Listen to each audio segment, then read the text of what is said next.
Hello दोस्तों, Indian teaching line के एक नए वीडियो में आपका स्वागत है। आज मैं आपको इस वीडियो में इंग्लिश का एक महत्वपूर्ण टॉपिक जिसका नाम है वॉइस, इस टॉपिक से क्लास 10th एंड 12th के बोर्ड एग्जाम में लगभग 4 से 5 नंबर का ऑब्जेक्टिव क्वेश्चन पूछता है। तो आइए आज हम आपको इस वीडियो में वॉइस के फुल कॉन्सेप्ट को समझाएंगे और जो भी हम कुछ आज समझाएंगे वो ट्रिक के माध्यम से समझाया जाएगा। अगर आप इस वीडियो को पूरा देख लेते हैं तो मैं आपको विश्वास दिलाता हूं कि बोर्ड एग्जाम का जो वॉइस से क्वेश्चन आता है वो सबका सब बन जाएगा। आइए किस प्रकार से वॉइस को बनाना है समझते।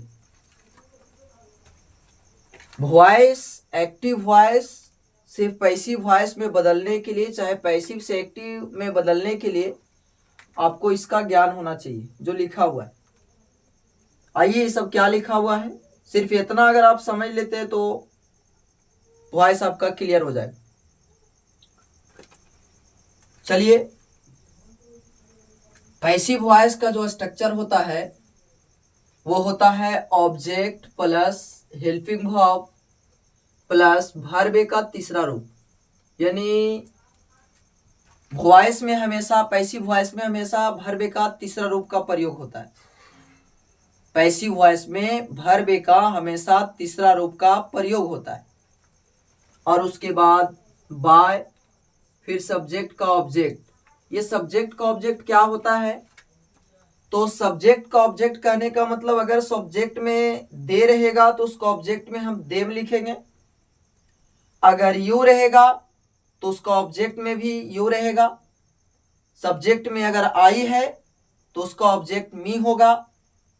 सब्जेक्ट में अगर ही है तो उसका ऑब्जेक्ट हिम होगा। सब्जेक्ट में अगर सी है तो उसका ऑब्जेक्ट हर होगा। सब्जेक्ट में अगर दिस है तो उसका ऑब्जेक्ट दैट होगा। सब्जेक्ट में अगर वी है तो उसका ऑब्जेक्ट अस होगा। सब्जेक्ट में अगर नेम है, यानी किसी व्यक्ति का नाम, अगर कोई भी नाम हो तो उसका पैसिव वॉइस नाम के नामे रहता है। इसको आपको याद ही करना पड़ेगा। दे का देम, यू का यू, आई का मी, ही का हिम, सी का हर, दिस का दैट, वी का अस, नेम का नेम। नेक्स्ट, इसको समझ लेने के बाद और इसको समझ लेने के बाद लास्ट पॉइंट बचता है ये। अगर आप इसको भी समझ लेते हैं तो आपका पैसिव वॉइस आसानी के साथ बन जाएगा। तो चलिए शुरू करते हैं। अगर एक्टिव वॉइस में V1, V5 चाहे डू या डज अगर लगा हुआ है तो उसको पैसिव वॉइस में बदलते समय ये जो है, यानी V1, V5, डू, डज, ये पैसिव वॉइस में जब बदलता है तो बदल जाता है is, am, are plus V3 में। इसी भी हम बता दें कि पैसिव वॉइस में हमेशा वर्ब का तीसरा रूप का ही प्रयोग होता है। नेक्स्ट लिखा हुआ है डीड या V2, यानी एक्टिव वॉइस में अगर डीड या V2 का प्रयोग किया हुआ हो तो उसको पैसिव वॉइस में बदलते समय वाज, वर प्लस V3 का प्रयोग करेंगे। नेक्स्ट, अगर एक्टिव वॉइस में इज, एम, आर ये प्रेजेंट के लिए आ जाएगा। वाज, वर ये पास्ट के लिए आ जाएगा। तो अगर एक्टिव वॉइस में इज, एम, आर या वाज, वेयर लगा रहे तो उसको पैसिव वॉइस में बदलते समय जे रहेगा से इज, एम, आर है तो इज, एम, आर में ही बदलेगा। वाज, वर रहेगा तो वाज, वर में बदलेगा। लेकिन इसके साथ में बिंग का प्रयोग करना है, BEING, और उसके बाद वर्ब का तीसरा रूप। समझ में आ गया होगा आपको इतना तक। नेक्स्ट पॉइंट इधर है कि अगर एक्टिव वॉइस में हैज, हैव और हैड अगर लगा हुआ है तो इसको पैसिव वॉइस में बदलते समय जैसे के जैसे छोड़ देना है और सिर्फ इसमें बीन का प्रयोग करना है। जब is am are was were रहे तो B E I N G का प्रयोग करना है, और जब हैज हैव हैड रहे तो इसमें बीन का प्रयोग करना, बी डबल ई एन, और इसमें वर्ब का तीसरा रूप। नेक्स्ट पॉइंट की ओर आगे चलते हैं हम लोग कि अगर एक्टिव वॉइस में शैल विल का प्रयोग किया हुआ हो और अगर उसको हम पैसिव वॉइस में बदलेंगे तो शैल विल का शैल विल, और सिर्फ इसमें लग जाएगा बी और वर्ब का तीसरा रूप। नेक्स्ट पॉइंट है कि अगर एक्टिव वॉइस में शैल विल और इसके साथ में हैव का प्रयोग किया हुआ हो तो इसको पैसिव वॉइस में बदलते समय ये ज्यों का त्यों रहेगा, सिर्फ इसमें बीन का प्रयोग करेंगे। सिर्फ इसमें किसका प्रयोग करेंगे? बीन। ऐसे याद रखिएगा कि हैव के साथ में क्या लगा था, तो बीन लगा था, तो यहां भी बीन लगेगा, और उसके बाद वर्ब का तीसरा रूप। अगर आप इसको समझ लिए हैं तो पैसिव वॉइस चुटकियों में बन जाएगा। आइए देखते हैं बनता है कि नहीं बनता है। हाँ, इसको समझने से पहले हम शर्त रख रहे हैं कि वो समझ में आना चाहिए। वो समझ में आ जाए तो ये आसानी से बन जाएगा। आइए देखते हैं कि किस प्रकार से बनता है। पैसिव वॉइस में इसको हमको चेंज करना है, लिखा हुआ है चेंज इनटू पैसिव वॉइस, यानी कि पैसिव वॉइस में चेंज करें। आपके पास है Ram had eaten a bread. Passive voice का स्ट्रक्चर देखिए होता है ऑब्जेक्ट, तो इसमें ऑब्जेक्ट है अ ब्रेड, तो सबसे पहले आपका हो गया अ ब्रेड। इसके साथ में लगा हुआ है क्या, तो हैड, तो देखेंगे कि हैज हैव हैड किस में चेंज होता है, तो हैज हैव में चेंज होता है, हैड हमेशा हैड में चेंज होता है। तो इसके साथ में हैड लगा दिए हैं, और अपने साथ में ये क्या लेता है, तो बीन लेता है, तो देखिए बीन भी लगा हुआ है। और उसके बाद वर्ब का तीसरा रूप, तो वर्ब यहाँ है ईट, और ईट का V3 होता है ईटेन। अब वर्ब का जब तीसरा रूप का प्रयोग हो जाए तो उसके बाद आपको किसका प्रयोग करना है, तो बाय का, तो देखिए हमने बाय लिख दिया। नेक्स्ट आगे लिखा हुआ है सब्जेक्ट का ऑब्जेक्ट, तो सब्जेक्ट में आपका है राम, यानी कि नाम है। नाम जब सब्जेक्ट में रहता है तो उसका ऑब्जेक्ट ज्यों का त्यों रहता है, यानी राम है यहाँ, तो राम का राम रह जाएगा। हो गया। देख रहे हैं कितना आसान है। अब आगे चलते हैं। They are going to a school, इसको हमको पैसिव वॉइस में चेंज करना है, तो चलेंगे हम लोग ऑब्जेक्ट से। तो ऑब्जेक्ट में आपका क्या है, तो स्कूल, तो देखिए लिख दिए पहले स्कूल, और इसके साथ में लगा क्या है, तो इसके साथ में लगा है आर, यानी इज एम आर किस में चेंज होता है, तो इज एम आर में ही चेंज होता है, और इसके साथ बीइंग का प्रयोग किया जाता है। तो अब हम लोग देखेंगे कि इसके साथ इज लगेगा कि एम लगेगा कि आर लगेगा। यहाँ है स्कूल, स्कूल का मतलब विद्यालय, एक का बात कर रहा है, तो जब एक का बात करे तो उसके साथ में एम तो नहीं लग सकता, आर भी नहीं लग सकता, जब लगेगा तो इज।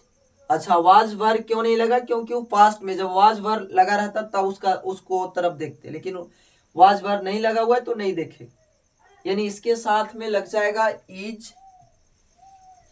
और उसके बाद देखिए बीइंग का प्रयोग करना है, यहां लिखाएगा BEING बीइंग, और उसके बाद वर्ब का तीसरा रूप, तो वर्ब यहां है गो, और गो का V3 होता है गोन, और उसके आगे जब वर्ब का तीसरा रूप लग जाता है तो उसके बाद बाय का, तो आप चाहे तो ये जो टू छूटा हुआ है उसको आप लिख सकते हैं। अब वहां लिखेंगे बाय है तो बाय।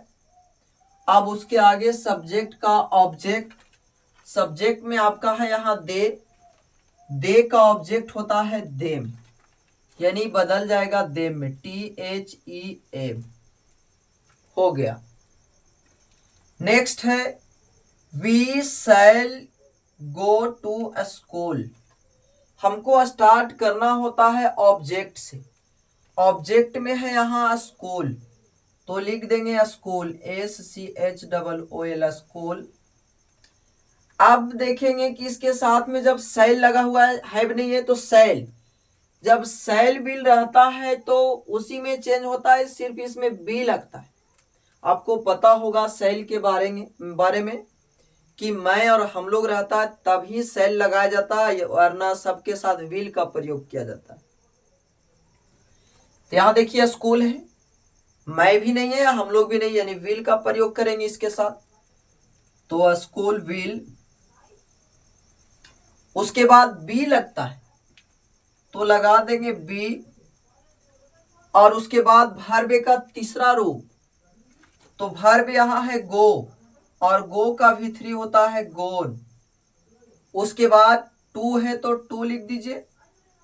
अब वर्ब का तीसरा रूप लिखने के बाद बाय, यहां लिखेंगे बाय, और सब्जेक्ट का ऑब्जेक्ट, सब्जेक्ट में है यहां वी का ऑब्जेक्ट होता है अस, यानी यहां लिख देना है अस।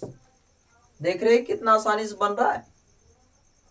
चलिए नेक्स्ट देखते हैं।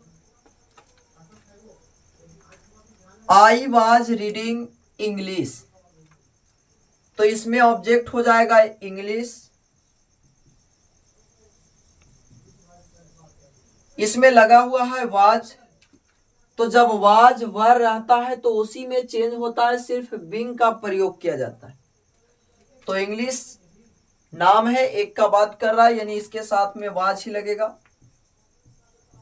इंग्लिश वाज, वाज वर अपने साथ में क्या लेता है तो बिंग लेता है,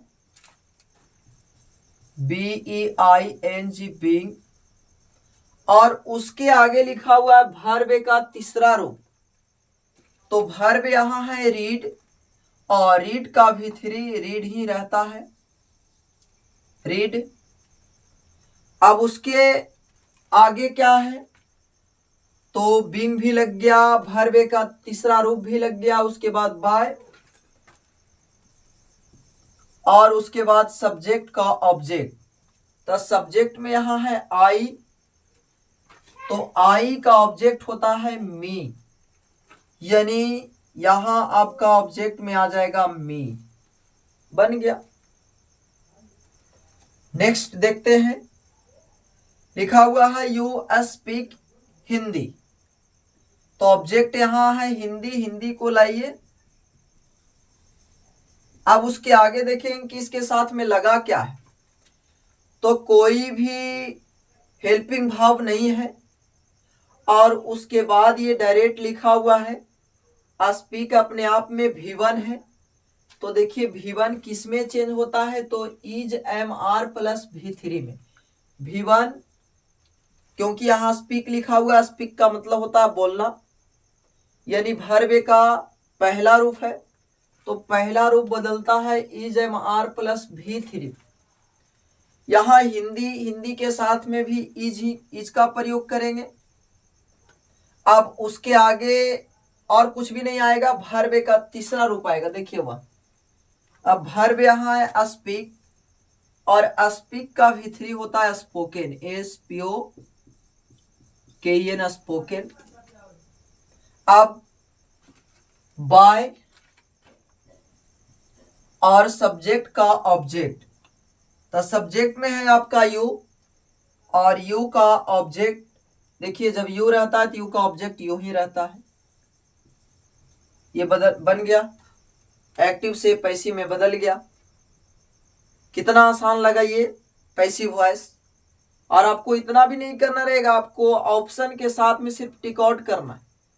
अगर वो आप समझ लेते हैं तो उसके बाद आपसे पैसिव वॉइस का एक भी क्वेश्चन नहीं छूटेगा। अगर यह वीडियो आपको अच्छा लगा है तो अपने दोस्तों के बीच में शेयर करेंगे, और इस वीडियो को लाइक करेंगे, और अगर चैनल पर नए होंगे तो चैनल को सब्सक्राइब करेंगे। फिर मिलते हैं अगले वीडियो में, तब तक के लिए जय हिंद,